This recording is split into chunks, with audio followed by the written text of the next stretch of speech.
নমস্কার বন্ধুরা, আজকে আমি রান্না করব অনুষ্ঠান বাড়ির মতন কাতলা মাছের মাথা দিয়ে মুগের ডাল। প্রথমে কাতলা মাছের মাথা পরিষ্কার করে ধুয়ে নুন হলুদ মাখিয়ে ভেজে তুলে নেব।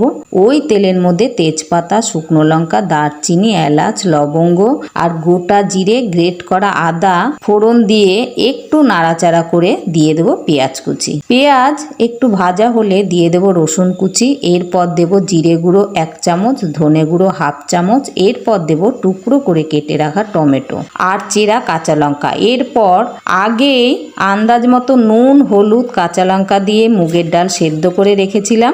এই ডাল এবারে কড়াইতে ঢেলে দেব। এবারে ভালো করে ফুটতে দেব চড়া আছে 5 থেকে 7 মিনিট। 7 মিনিট পর কাতলা মাছের ভাজা মাথা হাতে ভেঙে ডালের মধ্যে দিয়ে দেব।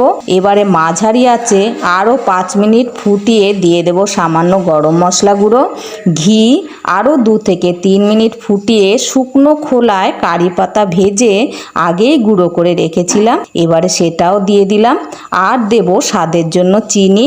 এরপর নামিয়ে 1 চামচ গলানো ঘি দিয়ে ঢাকা দিয়ে রাখবো 2 মিনিট। 2 মিনিট পর পরিবেশনের জন্য একদম তৈরি অনুষ্ঠান বাড়ির মতন কাতলা মাছের মাথা দিয়ে মুগের ডাল। ধন্যবাদ।